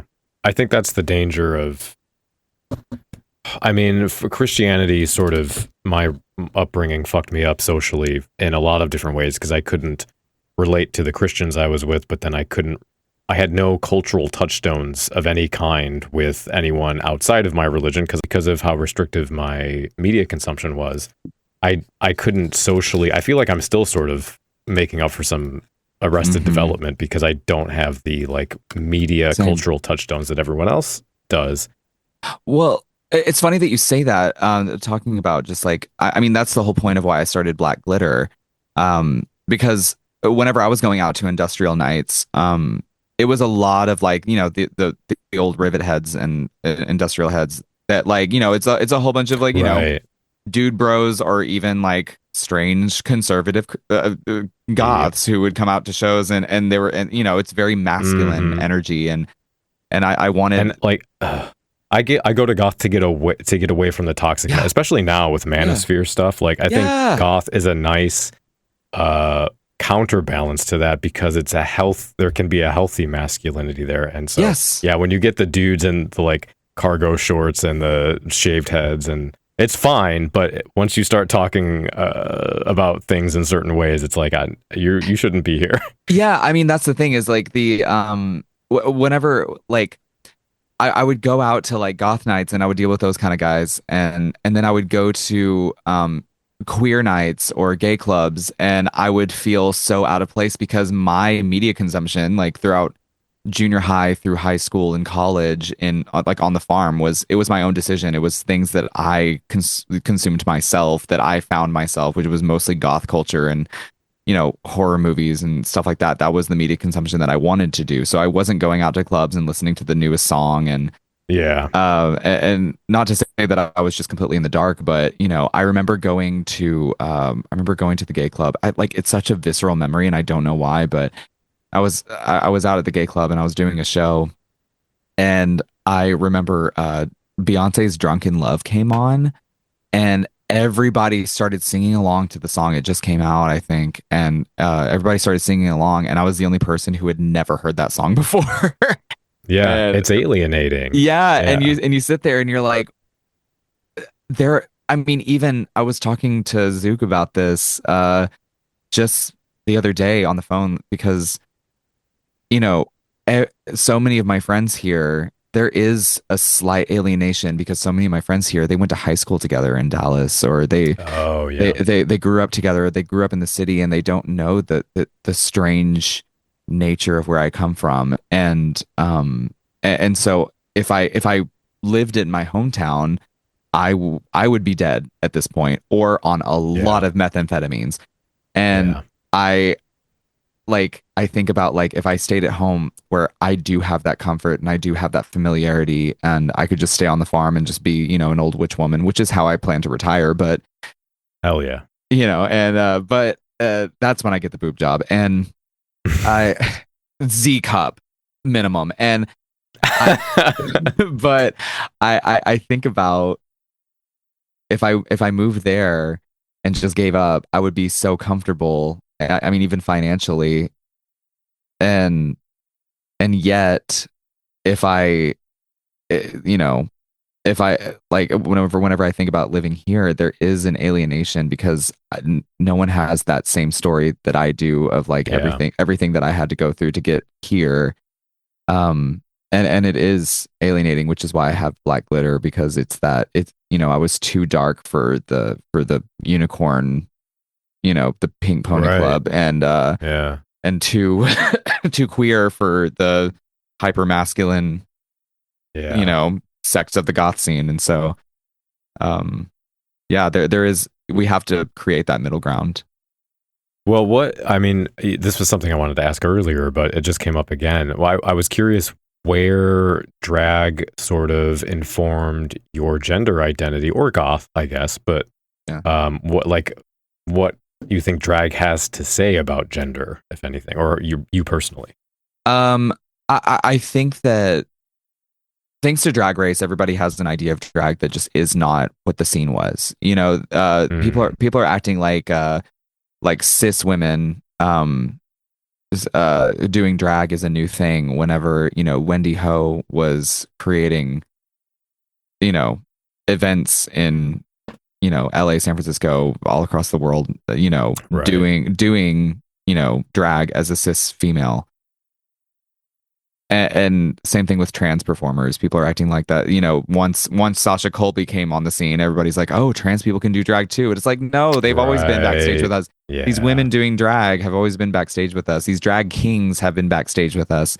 And the scene that I grew up in, I'm glad that I grew up in such a diverse scene. Like working in the Rose Room, it's such again, I can't stress it enough how historical it is for drag across the world. The Rose Room, working there, people always talk about how there's so many shows where it's a whole bunch of cis white men gay men doing drag as women, and it's almost its own little binary. And in the Rose Room, it's always been trans women, a big amount of trans women doing drag, and even non-binary people, non-binary folks who back then they wouldn't call themselves that. They were a lot more gender fluid, but there was drag performers who they would get a boob job just so that they could win a pageant, and then they just kept the tits. And then just decided some days they're a woman, some days they're a man, some days they're just wearing joggers. And that's kind of where I fit, is that freedom to not just find who you are, but just accept what's happening in the moment. Whenever it comes to my gender, because I was breaking my body trying to, be a trans woman, thinking that that was my journey. And I looking back, there are so many times that I'm like, man, if I just stayed on hormones, I could be so fucking hot right now. But I would be so soft. I wouldn't have to, I wouldn't have to shave so much. Yeah. Oh God. My hips would be amazing, but but then again, I think that my personal journey was inspired by the trans women in my life that encouraged me to practice just different ways of presenting on stage and off stage. And I mean, recently I've been taking testosterone just because I've been going to the gym a lot, and I'm trying to just build up tits and ass in a different way. And so I was scared that taking hormones, more masculine hormones would make me feel less of a woman, because I am fluid in that way. Right. And I love being a woman when I'm a woman. I tolerate when I present male, and and so but whenever I started doing a lot more weightlifting and going to the gym a lot and taking testosterone, I realized that in drag it made me feel like a bodybuilding lesbian, and I have not felt that gender euphoria in quite some time. And I was like, oh wait, this is what this is. So I think the term that we used to use back in the day was being a gender not, being an explorer of gender. And that's my journey. And it was inspired by people who grew up in a more binary of gender expression. And I think that everybody has their own journey, whether they are strictly transitioning from one to the other, or just wanting to figure out what life has to offer whenever it comes to just what your openness is of what you want to present as, because we're not the same people every 7 minutes, you know? Yeah. If that makes sense. No, I resonate with that so much. Like, I've had a lot of similar experiences with sort of going back and forth on, I want to modify my body, I want to be more feminine, or I hate when I look this way or that way, or also like feeling okay presenting masculine and then feeling bad about that fact that I feel okay. And then also sort of seeing people who are like, oh, wow, this is a cis woman who is beautiful and also is very muscular. And that makes me feel pretty. Yes. Or like people, you know, and people with just different body shapes, and sort of going through all of that, and then just kind of having to sort of philosophically square that circle, and for me, understand gender as gender as a construct is so overused as a phrase, but sort of gender as it's like, so true, you know. There's no irreducible essence of gender. There's no objective gender. It's something that we create and that is interactive between other people and the environment. And like, my broad shoulders might be read one way in one place and a different way in another place, or depending on how I hold myself or what I'm wearing. And like, just sort of embracing exactly what you said, that there are no rules and we get to decide what it is, and it's okay, and learning to be comfortable with that and playing with that has been really freeing. And also the compliments too help. Whenever I remember one of the biggest compliments I've ever had as a performer was I was doing a lot more burlesque, you know, at the beginning of my career, and we were doing a show. It was a place in Denton that is no longer there, called Mabel Peabody's Beauty Parlor and Chainsaw Repair. And what a name. I'm processing that one. Yeah, Sorry, but it was a gay bar out there, and it's smoky old gay bar. I miss smoking in gay bars. I don't even smoke regularly. I just vape like an idiot, but I miss smoky gay bars. It's a certain smell, but it's a vibe. It's a hell of a vibe. Yeah. And so, but I was doing shows out there, and I think that was the show where someone came up to me, or maybe it was Andy's in Denton, but somebody came out to me and they said, "Hey, so you caused a divorce." And I was like, "What are you talking about?" So apparently I was on stage and I was stripping, and somebody in the audience, they took their roommate and her roommate's husband, her roommate and her roommate's wife. It was a husband and wife, and her roommate was the husband. So, and essentially they went out. It was their first time going to like a burlesque show or a drag show or something, I believe. And and I walked on stage and I started stripping, and and apparently he said something like, "Oh, she's hot." And back then I was very much, my thing was I loved making people question about what gender I was, and you know, I loved the ambiguity of it. So I had these broad shoulders, but and these, you know, like thinner hips, and but I also have an amazing ass, and I love the heels that I wear, and beautiful makeup, and so whenever he said that compliment, his wife looked at him and said, "That's a dude." And he goes, "Yeah, I'm bisexual." He came out to her as bisexual. Oh, wow. And she couldn't take it, and then ended the marriage right then and there. And so thanks to me, Jesus Christ, he dodged years long of a bullet. Yeah, and you did him a favor. Yeah. And so it was one of my proudest moments as a performer. That's amazing. Yeah. So it's in that experimentation and that openness to figure out what your, you know, how your body works. It's like, you know, it's like building a wig. Whenever you're working on a wig for a show, you're doing a roller set, and you put the wig in its rollers, and then and it's sort of mapped out of like where you want the part of the wig to be and stuff. But like, until you take those rollers out and figure out what the wig and what the curl pattern is telling you how to brush it, you're not going to know what that wig is going to look like at the end, because the hair has a mind of its own, if that makes sense. And so same thing with how your body reacts to certain things, certain hormones, certain I've had some things done to my face, and I'm just figuring out what looks best and what works best for me. And I think that is part of the chaos and the absurdity of life that I can embrace. And it's a more tangible idea of what I can look forward to. I hate that I have to start wrapping up now because this has been so therapeutic. I think I'm in love with you. I think we need to be best friends. Usually I could go longer, but I have that's what I tell everyone.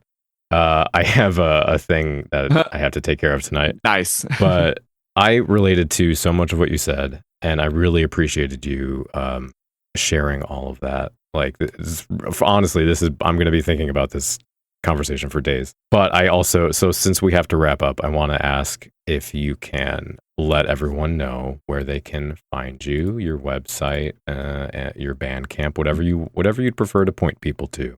And I'll put that in the show notes. Yeah.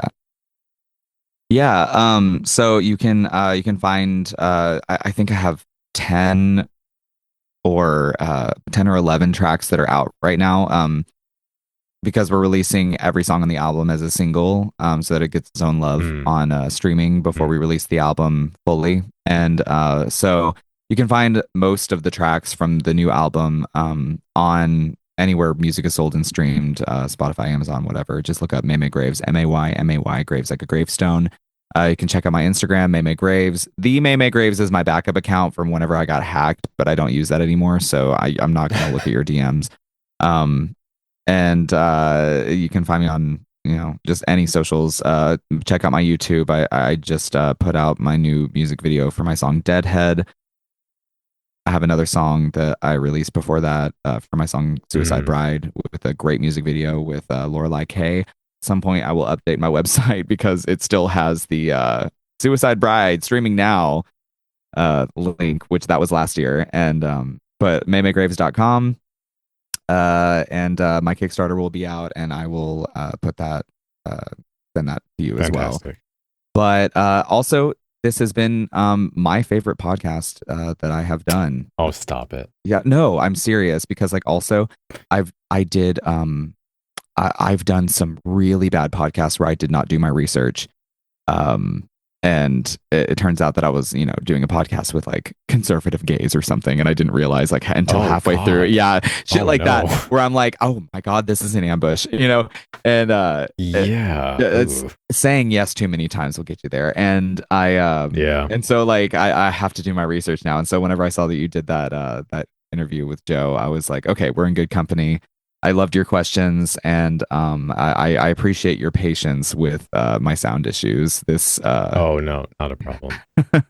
No hyperbole. I really think we could talk for another. We'll have to do something else in the future, because I have more questions and more thoughts, and I loved hearing you share your thoughts. So we'll have to do something else. But this, again, thank you so much. I'm really appreciative of your time. So. Thank you. And also, one last thing.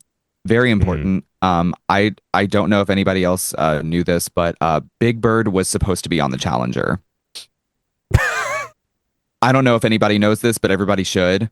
I've been starting calls with this. Sesame Street was going to try to get Big Bird on the Challenger, and yes, they were going to have someone dressed as Big Bird on the fucking Challenger. Could you imagine that explosion, including feathers? Oh my God! Crazy. But that has to be the title of this episode now. Yeah, logistically, it didn't work out. Thank God for Big Bird, because then how would they write him out of the show? Oh, can you imagine the broken hearts of millions? Oh my God, that would be, olds. Anyway. So, but thanks for having me. Incredible.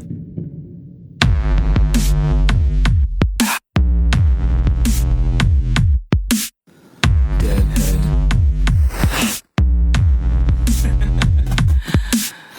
Deadhead, deadhead, deadhead. Deadhead, deadhead, deadhead. Straight boys with dicks